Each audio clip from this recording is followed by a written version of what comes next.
Bapak Ibu Saudara. Apa kabar hari ini? Karena Bapak Ibu Saudara, kan dikatakan tadi bumi langit boleh bergoncang. Orang harus terus memandang salib, karena memang salib itu adalah karya yang terbesar Bapak Ibu Saudara. Bagi setiap orang yang sudah diselamatkan, diberikan kemenangan, sudah diberikan segala sesuatu yang menjadi bagian kita. Oleh sebab itu tidak ada kata yang namanya kesulitan atau kekecewaan. Makanya saya berkata, apa kabar hari ini Bapak Ibu Saudara? Rasa yang luar biasa Bapak Ibu Saudara. Ya, tawan dalam pikiran apapun terjadi yang di dalam setiap perjalanan kehidupan orang, tidak ada kata yang namanya kecewa, tidak ada yang namanya khawatir dalam hidup ini, karena Tuhan Yesus yang besar sudah menyediakannya bagi kita. Oleh sebab itu jangan kita menjauhkan diri dari kasih karunia Tuhan. Jangan sekalipun menjauhkan diri dari kasih karunia Tuhan. Bapak Ibu Saudara, yang setuju katakan amin. Ada haleluya. Beri kemuliaan yang paling mulia bagi nama Tuhan. Oke Bapak Ibu Saudara, kita berlombatan untuk buka Alkitab sama-sama dalam catatan Ibrani pasal 12. Ibrani pasal 12. Kita multimedia. Ibrani pasal 12. Tolong baca dari ayat 12. Haleluya. Ibrani pasal 12 ayat 14. Ayat 12 sampai dengan ayat yang ke-15. Haleluya. Ibrani pasal 12 ayat 12 hingga ayat yang ke-15. Sudah menemukan Bapak Ibu Saudara? Oke. Ibrani pasal 12 ayat 12 hingga ayat yang ke-15. Firman Tuhan berkata apa Bapak Ibu Saudara? Haleluya. Yang sudah menemukan katakan amin. Coba saya jemput berdiri. Kita bersemangat membaca firman Kristus, firman yang sudah memberikan kita kemenangan Bapak Ibu Saudara. Kita baca secara bersama-sama. Ayat 12. Sebab itu kuatkanlah tangan yang lemah dan lutut yang goyah, dan luruskanlah jalan bagi kakimu, sehingga yang pincang jangan terpelecok tetapi menjadi sembuh. Berusahalah hidup damai dengan semua orang dan kejarlah kekudusan, sebab tanpa kekudusan tidak seorang pun akan melihat Tuhan.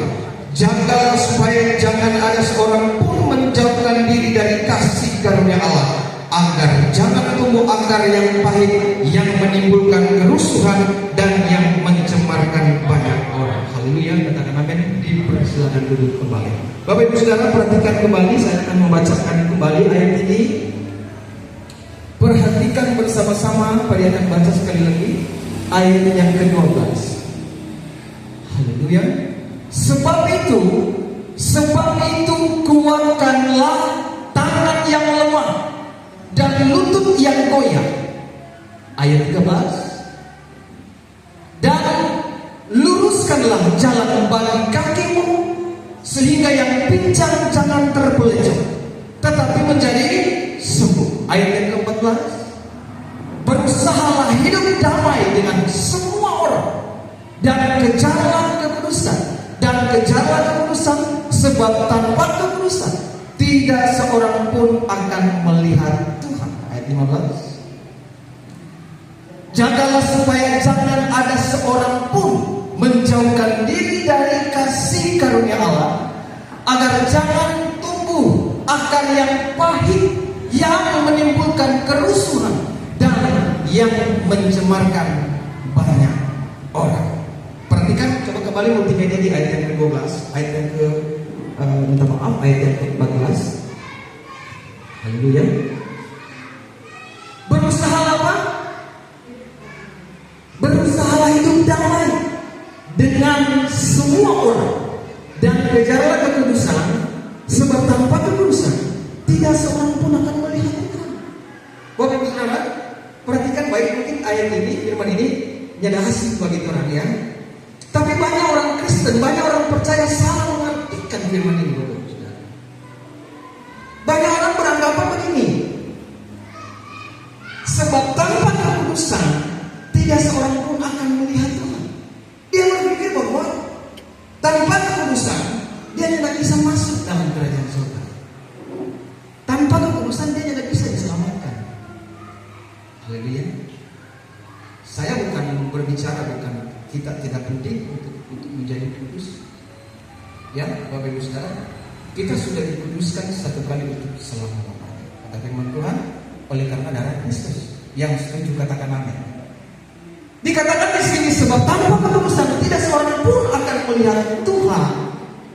Artinya kalau kita lihat dari terjemahan teks asli dalam bahasa Yunani, Bapak Ibu Saudara, di sini dikatakan kejalan kekudusan sebab tanpa kekudusan tidak seorang pun akan melihat Tuhan. Artinya tanpa kekudusan dalam versi teks asli ya Bapak Ibu Saudara, artinya tanpa kekudusan tidak seorang pun mendapat pewahyuan yang lebih dalam mengerti akan Tuhan. Haleluya. Ada haleluya. Di dalam teks asli Bapak Ibu Saudara, tanpa kekudusan, sebab tanpa kekudusan tidak seorang pun akan bisa mendapat pewahyuan yang lebih dalam lagi mengerti tentang Tuhan. Yang setuju katakan amin. Bapak Ibu Saudara, ya sebelum tadi akan lanjut untuk menjelaskan ini, ya orang buka dulu dalam Efesus pasal yang kedua ayat 8 hingga ayat yang ke-9. Efesus pasal 2 ayat 8 sampai 9. Dikatakan sebab karena kasih karunia kamu diselamatkan oleh iman. Iman itu adalah hasil pemberian dan kasih karunia. Maka orang benar hidup oleh iman, ya. Diselamatkan oleh iman itu bukan hasil usahamu, tetapi pemberian. Nah mungkin bertolak belakang dengan firman tadi. Sedangkan dikatakan tadi kejalan kekudusan. Sebab tanpa kekudusan seorang pun tidak akan bisa melihat Allah. Dia akan berseberangan dengan firman ini. Oleh sebab itu pada selalu mengatakan bahwa kita membaca Alkitab dari perjanjian lama sampai pada perjanjian baru, dari Kejadian sampai Malayaki, dari Matius sampai pada Wahyu, kita harus baca secara narasi Bapak Ibu Saudara. Karena ada 4 narasi besar di dalam Alkitab. Yaitu narasi yang pertama yaitu penciptaan. Dari narasi yang pertama kemudian kedua adalah kejatuhan manusia di dalam dosa. Dan narasi yang ketiga adalah penebusan. Dan narasi yang keempat yaitu Tuhan Yesus Kristus datang kedua kalinya untuk menjemput kita dalam kemuliaan. Yang setuju katakan amin. Beri sorak-sorak yang paling meriah bagi Tuhan. Jangan takut Bapak Ibu Saudara. Oleh sebab itu kalau orang baca cuma secara harafiah, orang terkadang membingungkan Alkitab itu Bapak Ibu Saudara. Tapi kalau orang baca secara narasi bahwa ada masalah penciptaan, ada kejatuhan manusia dalam dosa, dan ada penebusan. Dan saat ini orang hidup di era penebusan oleh Yesus Kristus yang sudah menyelamatkan kita, yang sudah menguduskan kita satu kali sampai selama-lamanya. Katakan amin. Kalau agama mengajarkan kejar kekudusan pakai kekuatan orang. Sampai kapanpun tidak pernah bisa sempurna kekudusan orang. Selain kita bisa memandang salib, bahwa yang menguduskan, yang membenarkan kita adalah karena pengorbanan salib Kristus. Yang setuju katakan amin. Sebab karena kasih karunia kamu diselamatkan oleh iman, itu bukan hasil usaha orang, tapi pemberian Allah. Ayat yang ke-9. Haleluya. Itu bukan hasil pekerjaanmu, bukan hasil usaha, bukan hasil pekerjaan. Jangan ada orang yang memegahkan diri. Oleh sebab itu Bapak Ibu Saudara, kalau orang hidup di bawah anugerah, di bawah kasih karunia, orang semakin mengasihi Tuhan dan semakin mengasihi sesama. Tidak ada kode sedikit untuk menghakimi, karena orang diselamatkan bukan karena perbuatan atau hasil usaha orang, tapi karena pemberian Allah. Yang setuju katakan amin. Oleh sebab itu terus pandang Yesus, terus pandang salib Yesus yang sudah menyediakan semuanya. Yang setuju katakan amin. Haleluya. Sekali lagi beri kemuliaan yang paling mulia bagi Tuhan. Kemudian kedua orang buka dalam Ibrani pasal 10 ayat yang ke-10. Ibrani 10 ayat yang ke-10 supaya jelas Bapak Ibu Saudara, di mana Yesus itu yang menguduskan orang, ya. Ibrani 10 ayat 10 bilang begini. Dan karena kehendak Bapa di surga melalui anaknya Yesus Kristus, inilah kita manusia, orang yang percaya kepada Kristus telah dikuduskan satu kali untuk 1 minggu atau untuk cuma 2 hari atau untuk cuma 1 tahun? 1 kali sampai selama-lamanya. Oleh sebab itu terus pada selalu sampaikan, Yesus menebus dosa orang 1 kali sampai selama-lamanya. Katakan amin. Dia menebus dosa orang di masa lampau, di dosa di masa sekarang, dan dosa yang akan datang. Walaupun orang tahu apa yang orang akan lakukan, karena dalam catatan Roma berkata bahwa manusia itu sudah terjatuh ke dalam dosa dan sudah hilang kemuliaan Allah. Oleh sebab itu tidak ada satupun manusia yang benar, tidak ada satupun yang benar. Kalau Alkitab juga bilang kebenaran manusia seperti kain kotor. Jadi di Efesus tadi bilang jangan ada seorang pun bisa memegahkan diri, karena Kristus bilang dari dia, oleh dia, untuk dia. Jadi apa yang orang mengatakan Bapak Ibu Saudara, semua karena Yesus. Oleh sebab itu semua untuk Yesus, segala-galanya untuk Yesus. Apapun yang orang miliki saat ini, yang Yesus sediakan bagi orang, semua untuk kemuliaan Allah. Yang setuju katakan amin. Apakah itu berbicara tentang kehidupan pribadi kita, apakah itu berbicara tentang apa yang orang miliki, yang Tuhan Yesus sediakan, semua untuk kemuliaan akan nama Tuhan. Yang setuju katakan amin. Beri kemuliaan yang paling mulia. Haleluya. Coba kembali lagi kepada Ibrani 12 ayat 14. Haleluya. Berusahalah hidup damai. Haleluya. Berusahalah hidup damai dengan semua orang dan kejarlah kekudusan. Tentunya Bapak Ibu Saudara bicara tentang untuk kita mau kejar kekudusan, yes. Haleluya. Tapi bukan dengan tujuan yang salah. Kekudusan sudah tersedia. Kekudusan itu orang bisa setia, orang bisa tekun. Itu semua karena kasih karunia Tuhan. Karena sedikit pun tidak ada kebenaran dalam dalam diri ini. Kalaupun kita bilang yang itu semua karena kasih karunia Tuhan. Yang setuju katakan amin. Dikatakan berusahalah hidup damai. Ini penting banget Ustaz. Karena Tuhan sudah dikuduskan, Tuhan sudah dibenarkan.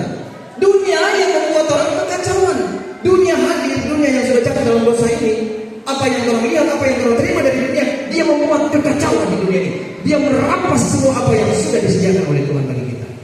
Makanya ada iri hati, ada akar pahit, ada kedendaman, ada ketidakdamaian. Ya, saudara tahu itu dari mana? Itu ketika Adam jatuh ke dalam dosa. Ya, pada mulanya waktu Yesus menciptakan manusia tidak berdosa setitik pun. Tapi karena kesalahan Adam, manusia semua jatuh dalam dosa. Oleh sebab itu kunci yang sudah diberikan, semua yang terbaik itu sudah Tuhan Yesus berikan bagi Adam, dirampas oleh iblis. Oleh sebab itu kunci itu diserahkan lagi kepada iblis. Karena Adam tertipu dan Hawa tertipu oleh bujukan iblis. Dia putar di lima. Dia serahkan kunci kepada iblis. Oleh sebab itu iblis berkuasa, dia bawa semua segala yang jahat dari neraka, bawa ke bumi ini. Oleh sebab itu bumi sudah jatuh di dalam dosa. Tapi puji Tuhan, syukur puji Tuhan, kita sudah ditebus 1 kali sampai selama-lamanya. Oleh sebab itu kehidupan orang terus berkemenangan sepanjang sampai Kristus datang kedua kalinya. Yang setuju katakan amin. Yang setuju katakan amin. Bersyukur Bapak Ibu Saudara. Terus lihat Yesus, semakin mencintai Yesus, semakin mengasihi Yesus Bapak Ibu Saudara. Karena tidak ada sedikit pun dalih untuk terlebih kekuatan untuk bisa mencapai semuanya. Semua karena kasih karunia Tuhan. Yang setuju katakan amin. Tolong perhatikan Bapak Ibu Saudara. Di sini ada 2 kalimat, ada damai dan kekudusan. Ada damai dan kekudusan. Tidak seorang pun akan melihat Tuhan. Antara perhatikan Bapak Ibu Saudara, di sini ada kata damai dan kekudusan. Apa lawan daripada damai? Apa lawan daripada kekudusan? Haleluya. Tolong lihat di ayat yang ke-15. Jagalah supaya jangan ada seorang pun menjauhkan diri dari kasih karunia Allah, agar jangan tumbuh akar yang pahit yang menimbulkan kerusuhan dan yang mencemarkan banyak orang. Perhatikan ini, perhatikan. Di sini ada 2 kalimat, kerusuhan dan kecemaran. Apa lawan daripada kata damai?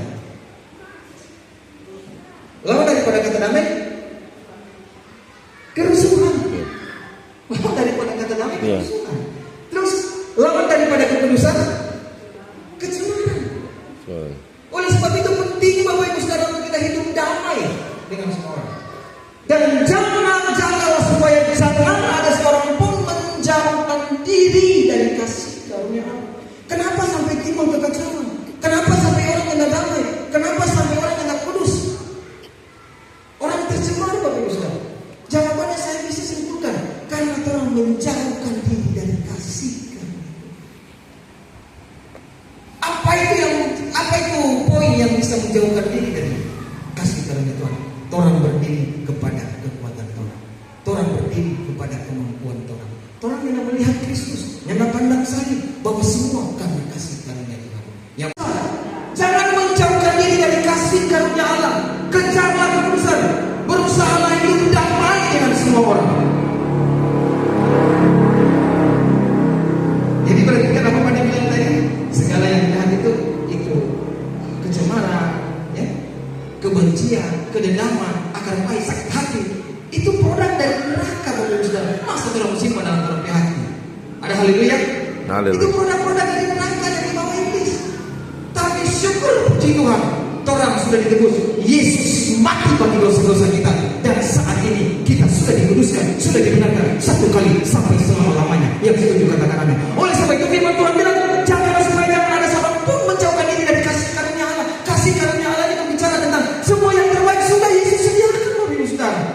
Itu yang harus kita miliki, simpan dalam hati, simpan dalam lubuk kasih karunia yang sudah disediakan. Oleh sebab itu kalau orang hidup terus di bawah kasih karunia Tuhan, tidak ada yang orang bilang orang membenci orang lain, tidak ada alasan orang untuk membalas kejahatan dengan kejahatan. Karena orang tahu semua ini orang manusia tidak ada yang benar.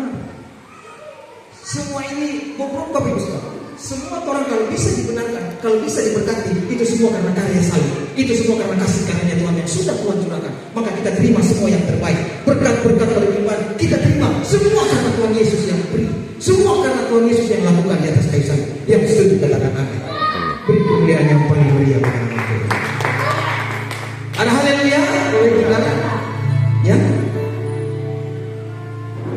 Intinya Bapak Ibu Saudara, jangan kita sekali-kali menjauhkan diri dari kasih karunia Allah. Nah, sekarang pertanyaannya Bapak Ibu Saudara, sekarang pertanyaannya, mungkin yang menjadi pertanyaan sekarang, jadi dan ya, bagaimana dan agar supaya orang tidak bisa menjauhkan diri dari kasih karunia Allah? Banyak orang berkata, oh dosa itu yang membuat orang menjauh dari kasih karunia Allah. Bukan dosa Bapak Ibu Saudara, dosa sudah ditebus, dosa sudah dibayar lunas. Ada haleluya. Perhatikan ini Bapak Ibu Saudara, perhatikan. Bagaimana kan agar supaya orang yang menjauhkan diri dari kasih karunia Allah? Oh dosa, kan dosa itu yang menjauhkan Tuhan, bukan Bapak Ibu Saudara. Tapi apa nanti kita lihat jawabannya di sini Bapak Ibu Saudara. Banyak orang berkata, oh ketika kita berbuat dosa, kita menjauhkan diri dari kasih karunia Allah. Apakah benar demikian pengertiannya? Ketika saya dan saudara, Bapak Ibu Saudara, ya, jatuh ke dalam dosa, bukan berarti saudara dan saya hilang dari kasih karunia Tuhan. Bukan berarti ketika kita jatuh dalam dosa, kita hilang kasih karunia Tuhan. Tetapi justru ketika saudara dan saya tiba-tiba jatuh di dalam kesalahan, berbuat dosa, justru saat itu kita jatuh di dalam kasih karunia Allah. Yang setuju katakan amin. Artinya setiap kita terkadang tidak sengaja untuk berbuat dosa, jatuh di dalam kasih karunia, Tuhan angkat, Tuhan pulihkan, Tuhan ampuni. Tuhan ampuni, Tuhan ubahkan, Tuhan perbarui hari lepas hari. Oleh sebab itu Rasul Paulus berkata, aku mempunyai keyakinan yang kokoh terhadap Injil, karena Injil adalah kekuatan Allah yang menyelamatkan orang yang percaya. Kalau bicara dosa, tidak bisa dosa itu diselesaikan dengan berbicara dosa. Dosa tidak bisa diselesaikan dengan berbicara dosa. Tapi dosa membutuhkan kasih karunia Allah untuk mengubahkan manusia itu, melepaskan dari segala dosa. Yang setuju katakan amin. Kasih karunia itu kita dengar terus kabar baik, kita dengar terus pesan-pesan kabar baik tentang Yesus. Dengan saatnya Bapak Ibu kita akan pasti berubah Bapak Ibu Saudara. Dengan secara otomatis kita pasti akan berubah. Yang setuju katakan amin. Bapak Ibu Saudara, nanti tolong perhatikan di sini, ya, apa yang membuat orang sampai orang menjauh dari kasih karunia Allah? Yang pertama, karena orang berfokus kepada orang diri sendiri. Itu berfokus terhadap diri sendiri artinya orang mengenalkan kekuatan orang, orang mengenalkan performa orang untuk mencapai segalanya, untuk mendapat ini dan itu, semua pakai berfokus kepada diri sendiri. Oleh sebab itu Bapak Ibu Saudara, itu bicara tentang hukum Taurat. Ya, beberapa minggu yang lalu pada sudah selalu menjelaskan tentang hukum Taurat itu. Hukum Taurat itu berfokus kepada manusia, bukan berfokus kepada Kristus. Ya, orang ketika orang datang apa adanya kepada Tuhan, kasih karunia Tuhan tercurah bagi orang. Tapi kalau orang datang dengan kekuatan Tuhan, kemampuan Tuhan, kasih karunia Tuhan tidak akan pernah tercurah. Tapi kalau orang datang dengan keterbatasan kelemahan Tuhan di hadapan Tuhan, kasih karunia Tuhan tercurah. Kasih karunia Tuhan menerima Tuhan apa adanya. Tetapi catatan, tetapi kasih karunia Tuhan tidak membiarkan Tuhan seperti apa yang Tuhan adanya saat ini. Oleh sebab itu, saya ada tunggu janji dari pada adik mana, beberapa di sini. Olo dari jauh kan, ada tuh Olo dari jauh, Olo dari jauh. Dia berputar sini, dia bilang, Pade, gimana? Mau jaga Pade gereja, mau kamu gereja Pade di sini. Pade, kita seperti Costa. Oh, puji Tuhan, ini Olo ini, tato bukan sedikit sampai bukan sini, tato semua. Tapi puji Tuhan, waktu di Bitung, Bapak Ibu Saudara, dia susah mencari gereja untuk kasih kawin pada dua ini, karena dia orang beliau saja di tato saja, jadi mungkin ada gereja kan pilih-pilih Bapak Ibu Saudara. Tapi Tuhan tidak pernah memilih, justru Tuhan datang untuk mencari orang berdosa, untuk diselamatkan. Yang sering dikatakan Tuhan datang yang mencari orang benar Bapak Ibu Saudara. Justru dia tidak suka itu ahli Taurat dan orang Farisi yang merasa diri benar. Ya, ada haleluya. Nah, singkat cerita, pada kita seperti Kosta. Oh, puji Tuhan. Pada Kosta mana loh? Dia dapat pikir. Kalau kita bilang, kalau pada Kosta kan GPDI, GP, apa deh? GPI, oh ini Pak. Oh haleluya. Soalnya nanya kebetulan ini. Karena kalau pada pikirnya coba cari atas. GPI Pak. Join berdoa. Karena hari Minggu ini ibadah. Sampai saat itu pada tunggu dia. Pada kita ada kawin baru-baru. Hati-hati itu harus lepas. Punya segala macam harus bilang ke kita. Jadi kita lepas. Kalau kita pulang saya kita pasang dong dia. Kita bilang Tuhan yang melihat yang latar belakang dan kesehatan. Nggak masuk di gereja sini. Ada hati-hati masuk gereja di sini. Datang masuk aja dan hati-hati di sini. Nanti di sini, oleh sebab itu pada bilang tadi, kasih karunia Allah, kasih karunia Tuhan, dia menerima Tuhan kepadanya. Apapun Tuhan berdosa, Tuhan datang kepada Tuhan. Artinya Tuhan datang kepada Tuhan untuk diubahkan. Tuhan datang dengan kekurangan Tuhan. Apakah Tuhan masih peminum? Apakah Tuhan masih merokok? Tuhan datang di gereja sini. Jadi perokok itu masuk surga apa deh? Masuk surga perokok. Masuk surga Allah. Masuk surga. Tapi Pak Yesus bilang dia mau masuk surga lebih cepat. Karena anaknya lepas apa? Anaknya lepas minuman. Jadi lebih cepat kan masuk surga. Mungkin dia datang kepada perokoknya apa masuk surga. Yang ada di kabar baik, kabar sukacita.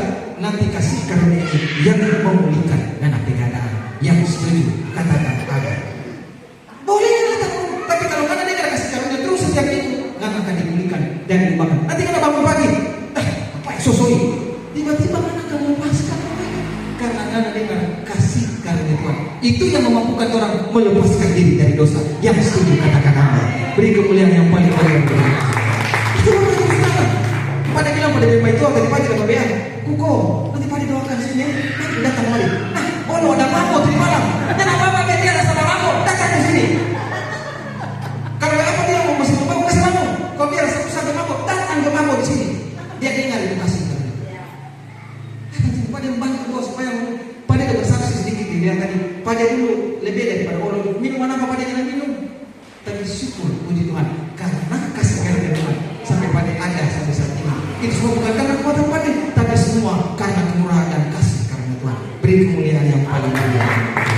Itu Bapak Ibu Saudara. Tapi banyak orang gereja, karena berdosa, karena neraka. Itu bukan gereja, itu bukan Tuhan. Menghakimi Bapak Ibu Saudara. Tuhan tidak pernah begitu Bapak Ibu Saudara. Ada haleluya?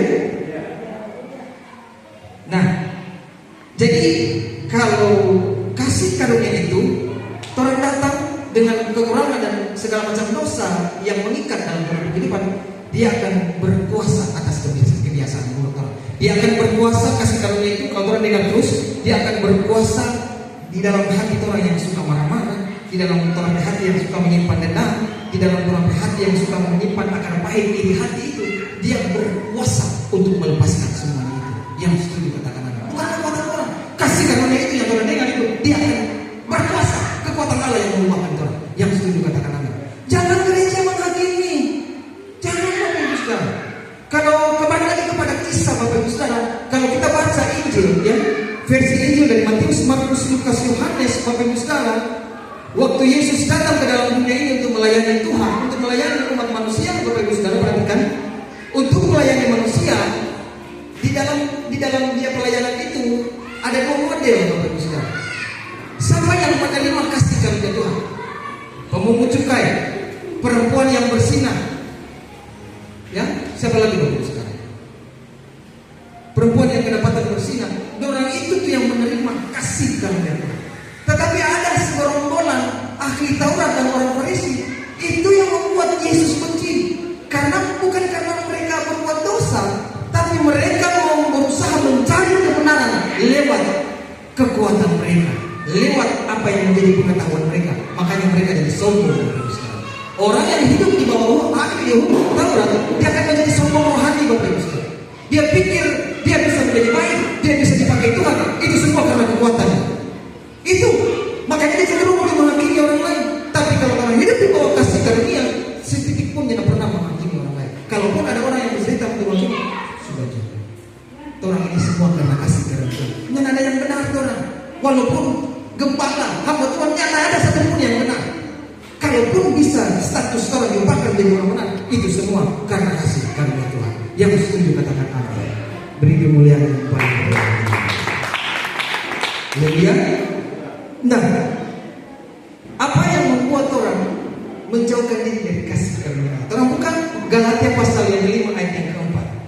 Orang perhatikan Galatia pasal yang kelima ayat yang keempat. Apa? Firman Tuhan berkata apa di sana? Perhatikan Bapak Ibu. Kamu lepas dari Kristus, jikalau kamu mengharapkan kebenaran oleh hukum Taurat, kamu hidup di luar kasih karunia. Jelas Bapak Ibu Saudara? Kalau orang mengharapkan kebenaran karena kekuatan orang, karena kemampuan orang pakai kekuatan untuk bisa mengubah orang lain karena kekuatan kita bisa berubah oleh karena kita punya ketaatan dan kita punya kesetiaan. Orang di luar dari kasih karunia. Jelas Bapak Ibu Saudara? Kamu lepas dari Kristus jika kamu mengharapkan kebenaran oleh karena hukum Taurat, kamu hidup di luar dari kasih karunia Tuhan. Tentunya semua di sini ada orang yang melakukan segala sesuatu kemampuan oleh karena orang berkekuatan. Karena Kristus, yang ada satu pun orang yang suka Kristus jangan hadir dalam kehidupan. Dia suka terus Kristus hadir, kasih karunia Tuhan menjadi bagian dia. Karena kalau orang mencari kebenaran oleh karena ketaatan atau hukum Taurat ini, ketaatan orang lepas dari Kristus, Bapak Ibu Saudara. Berarti Kristus orang lepaskan.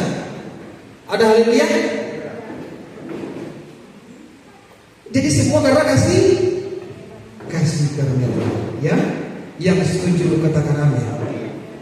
Jadi Bapak Ibu Saudara, yang paling katakan tadi berbicara dalam konteks dosa itu, dosa tidak bisa diselesaikan dengan berbicara dosa. Orang tubuh, orang kini, orang bicara segala macam. Biasanya kan begitu Bapak Ibu Saudara.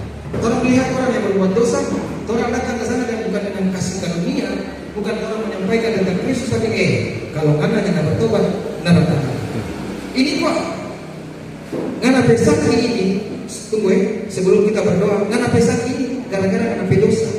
Ngana pesak ini, ya, ini karena Tuhan sehukum paman, karena Tuhan semarah paman. Hati-hati Bapak Ibu Saudara. Alkitab berkata, aku pun tidak mengingat dosa-dosanya. Ya, Tuhan harus mengerti ini dengan benar Bapak Ibu Saudara, agar kehidupan orang sebagai orang percaya jangan tertekan, jangan terintimidasi oleh iblis.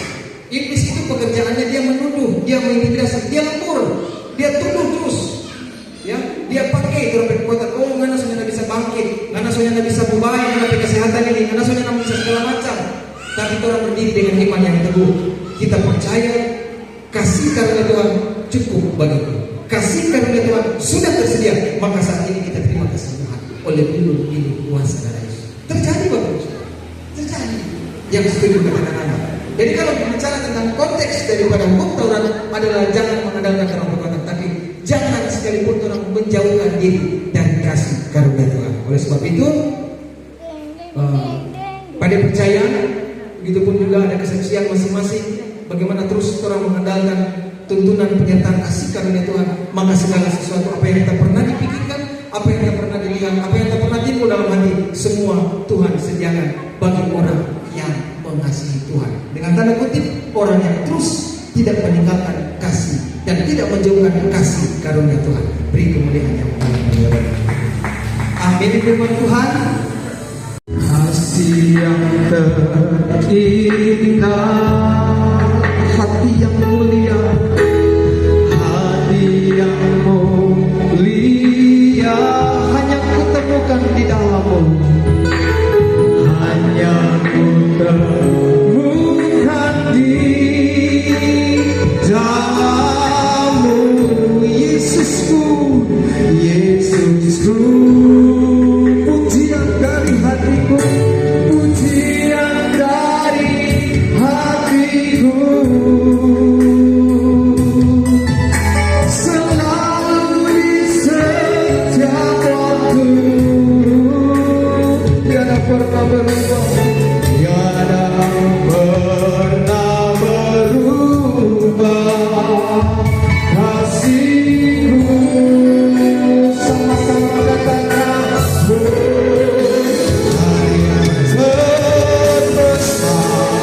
dalam hidup terjadi sebagai diri perbuatan kepadamu yang sama.